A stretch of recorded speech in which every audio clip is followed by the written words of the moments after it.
Fala rapaziada, Rafa Souto na área aqui no canal da OTB com uma presença ilustre, senhores. Não vou ficar fazendo suspensezinho aqui porque vocês já estão vendo, né? Michel Macedo, lateral direito do Corinthians. Prazer inenarrável estar aqui com você, cara. Prazer imenso estar aqui conversando com você. Você está tímido com eu falando assim? Não, eu já sou um pouco tímido. Você é tímido? Já vem de mim, já. É mesmo? É, eu tava achando que você é da galhofa. Eu vou tirar esse seu lado aí, piadista, rapaz. E falando em piadas e bom humor, você tem um nome que é trava-língua, né? Michel Macedo Rocha Machado. Falar rápido, Michel Macedo Rocha Machado é difícil, cara. É mais complicado. Eu fiquei tentando no carro. Michel Macedo tá bom. Michel Macedo tá bom? Michel Macedo é melhor. Tranquilão. E falando do Michel Macedo, nascido no Rio de Janeiro, o Michelzinho, como que era o Michel criança ali? O que você curtia fazer? Como que era a sua vida no Rio? Então, a minha infância foi... Eu morava num condomínio, passei a minha vida até os 19 anos morando nesse condomínio. E minha infância foi jogar futebol. Uhum. Desde pequenininho eu gostava muito de jogar futebol, de soltar pipa. Fazia um pouco de tudo, jogava bolinha de gude, rodava avião. Era uma criança raiz. Eu sempre fui uma criança raiz, nunca fui apegada a celular, até porque na época não tinha isso, né? Sim. De celular. No máximo, não vamos fazer propagandas aqui, né? Era aquele quadradão que não quebrava por nada. Que tinha o jogo da cobrinha. Cobrinha, exatamente, cara. Quem viveu aquilo lá. Quem viveu. E eu sempre fui de gostar de jogar futebol com meus amigos na quadra, que tinha lá dentro do condomínio. E assim, meu pai, com 7 anos, meu pai me descobriu, né? Falou que eu tinha um pouco de talento para jogar futebol e aí me pôs dentro de uma escolinha. Foi onde eu comecei a jogar futebol de salão na escolinha, fui me destacando, até chegar ao campo com 14 anos. Bom, e o futebol de salão, ele trouxe para você técnicas e maneiras de se sair melhor no campo? Ajuda realmente? Ajuda bastante, algumas coisas sim, mas tem outras que atrapalham um pouco. Esse lance de pisar na bola, muitas vezes, vem do salão, que a bola vem pra você, em vez de dominar com a parte externa do pé, tu pisa na bola. E aí é mais complicado, né? Mas... Chegou a tomar cornetada de treinador do campo? Já no começo sim, no começo bastante. Mas hoje em dia já não tem mais isso, de dominar, assim, eu acho que hoje já não faz tanta diferença. Até porque o senhor já tem várias experiências aí no mundão da bola, que a gente já vai falar daqui a pouco, calma. Não avança o vídeo que tem coisa boa até lá. Falando ainda do seu processo ali de desenvolvimento como jogador ainda na adolescência. Você jogou na base do Botafogo primeiro, né? Joguei na base do Botafogo e depois eu fui pro Flamengo. E como foi esse período ali nos dois clubes? No Botafogo foi um período muito bom na minha carreira, porque foi onde eu me destaquei bastante. E aí eu pude ser contratado pelo Flamengo. Foi até o treinador na época, o Antony, um grande treinador que eu tive. Me viu jogando, eu joguei contra o Flamengo, me destaquei nesse jogo. E aí logo em seguida, na semana seguinte, ele me ligou perguntando se eu tinha vontade de jogar no Flamengo. Eu falei que estava aberto a qualquer tipo de proposta, mas eu tinha contrato com o Botafogo ainda. Aí teve até um probleminha isso do Botafogo com o Flamengo, que o Botafogo não queria liberar, mas aí tudo se resolveu e eu pude ser transferido pro Flamengo. Da hora, e pelo Flamengo que você teve a chance de disputar o Mundial Sub-17, não foi? Isso, disputei o Mundial Sub-17 também. Aí você dividiu o campo ali com o tio Rafael, né, o lateral direito, Rafael, que era do Fluminense. Fábio também, que era irmão dele. Irmão gêmeo. Tinha o Juliano também, né? Juliano, Felipe Bastos também tava. Pô, pode crer, Felipe Bastos. E como que foi a experiência de disputar um Mundial? Que a galera acha que Copa do Mundo é só Copa do Mundo ali dos profissionais, mas, velho, Mundial é uma Copa do Mundo também, Sub-17. Na época foi bastante importante pra gente, porque a gente sabia que acho que a maioria dos times estava visando esse campeonato. Eu acho que tinha bastante olheiros e ali, se você se destacasse ali, com certeza podia surgir uma grande oportunidade para você ir para a Europa. E é assim que a gente pensava. A gente chegou, se eu não me engano, até as quartas, eu acho, e perdemos para uma seleção da África. Mas eu acho que o Mundial foi bastante bom, não só para mim, mas para todos os jogadores, para ter essa visão lá de fora. Né? E como disputar o Mundial ajudou no processo que você, logo em seguida do Flamengo, você foi para o Almeria? Então, não foi depois do Mundial, logo depois do Mundial teve um campeonato na Espanha, que o nome era Campeonato Mediterrâneo. Ah, boa. Foi aí que eu fui de titular nesse campeonato, aí me destaquei, e logo depois de um jogo que a gente jogou contra uma seleção, foi nem seleção, foi contra um time de lá, o dirigente do time da Almeria veio conversar comigo, perguntou quem era meu empresário na época, né? Perguntou se eu tinha interesse de ir pra Europa, aí foi quando eu falei, pô, acho que é o sonho de qualquer jogador, né? Ainda mais nessa idade. Aí ele pediu o telefone para entrar em contato e tal, aí eu dei o telefone, deixei tudo e logo passou um mês, ele entrou em contato e graças a Deus eu pude me transferir para Europa e realizar um sonho. E isso que eu te perguntava, assim, porque adolescente normalmente é uma época da nossa vida que a gente é ansioso por natureza, né? E como que funciona? O cara fala assim, eu vou te ligar. Não, quando ele falou que ia me ligar, eu já liguei ele direto pra minha mãe, pra família, falei, pode ser que aconteça de eu ir pra Europa. Põe água no feijão que vamos comemorar. E aí a família já ficou ansiosa também, e eu, já não queria nem mais treinar, eu já tava esperando já chegar a proposta. Não, mas aí eu, se eu não me engano, eu fiquei mais um mês e pouco no Flamengo, treinando e tudo. Aí foi quando chegou a proposta, entramos em um acordo, o Flamengo aceitou também a proposta e eu pude me transferir para a Europa e realizar um sonho. É porque você chegou ali, rola a euforia do começo, mas depois no dia a dia do trabalho também você vai fluindo, vai né? fluindo naturalmente. A coisa volta ao ritmo. Você fica ansioso na hora assim, mas vai fluindo naturalmente, volta ao ritmo do clube. E aí, indo para um outro continente, uma outra cultura, onde tudo funciona, assim, tipo, né? Outra sociedade também. Como que foi para você chegar lá? É a cidade de Almeria? É a cidade de Almeria. Almeria. Como que é a cidade lá? Então, no começo, quando eu cheguei, eu pensei que fosse ser bastante difícil. Nas 2 primeiras semanas é um pouco complicado por causa da cultura, nesse lance de comida e tudo mais. Mas eu levei minha mãe. Comigo. Malandro. Logo de começo, lógico. Aí já tranquilizou um pouco mais. Você falou de mas comida, no começo, nas duas primeiras semanas foi complicado por causa disso. Outro país, aí você não sabe falar a língua, não sabia, por exemplo, eu ia num restaurante, eu não sabia pedir, eu tinha que ficar apontando pro cardápio. Sim. É complicado. Mas passou um mês e meio e o clube também me acolheu bem lá dentro. Da hora. Entendeu? E isso facilitou bastante. Mas você era novinho, né? Era novinho. E aí com um mês e meio, eu já tava me sentindo em casa. Não sabia falar espanhol, mas tava me sentindo em casa, tava bem. Mas você se sentindo bem já é uma porta de entrada assim pra você tentar falar, né? Porque o pior no começo é tentar falar, sentir vergonha de falar errado. Sem dúvida. Daí o acolhimento também do clube foi bastante importante. Né? Tinha algum jogador brasileiro lá? Na época tinha Irinei. Jogou no Deportivo La Coruña. Isso. Guilherme Santos, que hoje tá no Paraná. Pode crer, lateral esquerdo, né? Lateral esquerdo. E o Diego Alves, goleiro. Caraca, o Diego Alves. Felipe Melo também, agora que eu lembrei. Felipe Melo também tava. Que bom que você tá vivo, né, velho? Felipe Brincadeira. Felipe Melo, um grande abraço pra você. Felipe Melo também tava. Foi uma sensação única, cara, poder chegar lá e passar por tudo que eu passei. As dificuldades no começo e logo a superação de tudo, de conseguir falar o espanhol, que eu nunca imaginei que fosse falar. Foi uma experiência perfeita. E como que era a turma dos brazucas lá? Como que vocês viviam juntos? A gente vivia junto. Eu, por exemplo, eu era muito apegado ao Guilherme e ao Diego Alves. A gente estava sempre almoçando, jantando junto, aí ia no restaurante, tudo. Só que os brasileiros todos viviam juntos, entendeu? Era tipo, morava muito perto todo mundo. Sim. E aí a facilidade, tipo, da nossa língua, conversar com o outro era mais fácil, né? Mas tinha os amigos também espanhóis, assim, os jogadores espanhóis, que era bastante legal com a gente. E nesse período você alcançou a titularidade ali com um cara que é lendário no futebol, não só mexicano, mas na própria Espanha, que é o Hugo Sánchez. Como que foi trabalhar com um cara tão importante assim para a história do futebol? Esse também foi um grande treinador que passou na minha vida e no qual me ajudou bastante a crescer. No começo, no primeiro ano que eu cheguei em Almeria, o lateral era um espanhol, era o Bruno, que hoje não, né? Hoje ele parou, mas até ano passado ele estava na Inglaterra.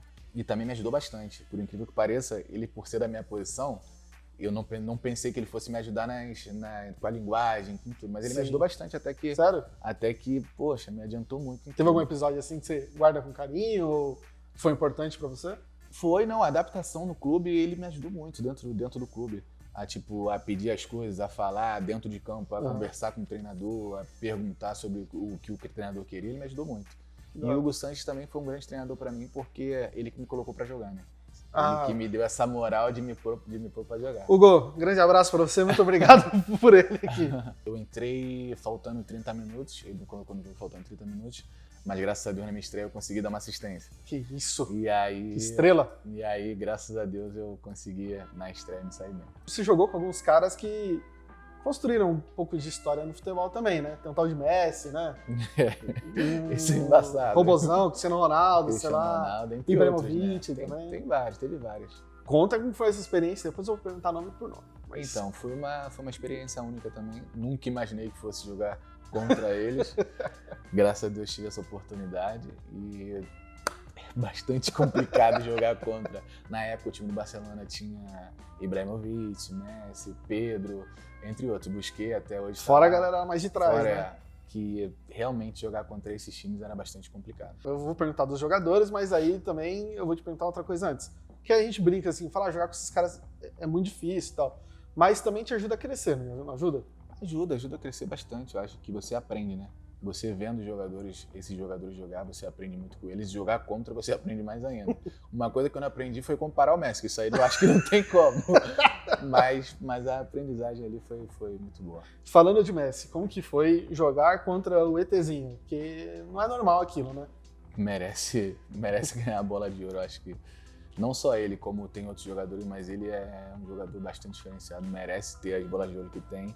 E eu tenho quase certeza que ele vai ganhar mais bolas de ouro ainda. Dentre tantas as qualidades que ele tem, assim, a capacidade dele jogar com a bola junto ao pé é o que mais impressiona? É o que mais impressiona, que a bola tá sempre grudada no pé dele, é sempre os dribles são sempre curtinhos e é muito difícil de você conseguir acertar um bote para tomar a bola, para tirar a bola dele. Isso aí é o que diferencia ele, né? E a velocidade, esse de cortar e parar e logo acelerar outra vez é uma característica dele que tu vê de pouco em jogadores hoje em dia. Uhum. E se de um lado a gente tem um cara que tem um talento natural, etc., do outro lado tem o Cristiano Ronaldo, né? Como que foi jogar com um cara que é pura potência, assim, física? Tem um grande talento de finalização e tudo, só que a explosão dele é sensacional, uma explosão também de outro mundo. E foi bastante complicado também jogar contra ele, não só contra ele como time do Real Madrid. Tem até um lance, se eu não me engano, que passava lá na televisão da Espanha, que ele vindo pra cima de mim. Passava direto esse lance. É isso que saiu o gol até. É. Que ele vindo pra cima de mim 1 contra 1. E aí ele finge que vai dar uma pedalada pra direita e corta pra esquerda. Da pedalada dele eu já tinha ido já. E aí ele corta pra esquerda e chuta. Aí passa por baixo da perna do Diego, sai o gol. E aí colocaram na televisão isso lá na Espanha. A culpa não foi sua, a culpa foi do Não, Diego. Porra, Diego. Não, até que o Diego, nessa época, pô, caraca. E ele atrapalhava ali o Cristiano, porque ele chegou a pegar uns pênaltis dele, não foi? Pô, o Diego, nessa época no Almeria, caraca, era um grande. Hoje em dia, pô, tá melhor ainda, mas nessa época do Almeria era um grande impressionante, goleiro. né? Impressionante. Pegava pênalti do Cristiano Ronaldo, do Messi, pegou pênalti de bastante gente. Antes da entrevista começar, a gente tava falando também do Ronaldinho Gaúcho. Se você tinha jogado com ele lá, etc, você falou que não, né? Não, com o Ronaldinho Gaúcho eu joguei aqui no Atlético Mineiro junto, mas nunca contra. E agora falando do Atlético Mineiro, né? Porque você saiu da Almeria e veio aqui pro Brasil no Atlético Mineiro, onde você participou do Campeonato Mineiro, da Copa Libertadores, né? Na verdade, no Atlético Mineiro eu tive poucas oportunidades. Se eu não me engano, eu joguei 16 jogos em 2 anos. Foram poucas oportunidades, mas eu tive o grande prazer de jogar uma final de Libertadores. Então, é isso que eu ia chegar, cara. Queria ter jogado muito mais, mas só por eu ter jogado a final da Libertadores, eu acho que pra mim já valeu bastante esses 2 anos que eu fui no Atlético Mineiro. É porque se você... Ainda mais sair campeão, né? Exatamente. Eu ia chegar nesse ponto aí. Porque jogar uma final de Libertadores, não são todos os jogadores que jogam. Ganhar uma Libertadores é um negócio assim que poucos conseguem. E ainda mais reverter um resultado de 2-0 que a gente tinha perdido o primeiro jogo. Exatamente. Em casa a gente conseguiu ganhar de 2-0 e levar pros pênaltis. Cara, e eu sei que, assim, eu sei, como se eu fosse jogador, né? Eu sei como torcedor, óbvio, que uma decisão de pênaltis é um negócio assim, insano. Como que é pro jogador ali dentro de campo, numa disputa de pênalti ali? Cara, dá pra explicar a adrenalina? É um nervosismo danado, ainda mais numa final, né? Um estádio lotado, cheio. E pênalti você tem que ir convicto onde você vai bater. Você não pode mudar em cima da hora, senão acaba dando errado. Mas nessa final, graças a Deus, eu não bati o pênalti. Não bati pênalti e a gente conseguiu sair campeão. Mas já tava na sua cabeça o que você ia fazer? Não, se você... até porque eu saí, eu fui substituído faltando 20 minutos para acabar o jogo. Porque eu tava sem ritmo de jogo, aí eu joguei essa final. Aí, segundo tempo, eu comecei a sentir mais dores, mas aí já tava quase no final do jogo, eu fui substituído. Mas durante o jogo você não chega a pensar? Durante o jogo, não, então, durante o jogo eu já tava pensando. Já. Por quê, irmão? Eu já tava pensando se eu ia bater pênalti, se não ia, se o treinador ia me escolher e tal. Mas aí ele na hora bate quem tá mais confiante, né? Uhum. Eu acho que o treinador chega e pergunta quem tá confiante pra bater, e aí vai levantando a mão quem tá confiante. Eu ia ser um dos últimos. Mas se não tivesse ninguém para bater, com certeza eu ia levantar a mão e ia puxar essa responsabilidade. E assim, falando da trajetória do Galo ali durante a Libertadores, convivência com o Ronaldinho Gaúcho, como é que foi? O que você pode passar pro torcedor de um trabalho com um cara tão gigante como é o Gaúcho? Com ele eu aprendi bastante também. Apesar dele não ser da minha posição, ele me ensinou bastante dentro de campo. Ele costumava conversar com os jogadores. Que da hora. Os jogadores costumava dar força bastante. Teve alguns jogos que a gente passou uma dificuldade tremenda, que foi se eu não me engano, um jogo antes, que o Vitor pegou um pênalti com o pé. Tijuana. E o Vitor pegou o pênalti com o pé e depois no vestiário o Ronaldo acho que deu apoio a todo mundo ali e falou de cada jogador. Acho que isso me marcou bastante.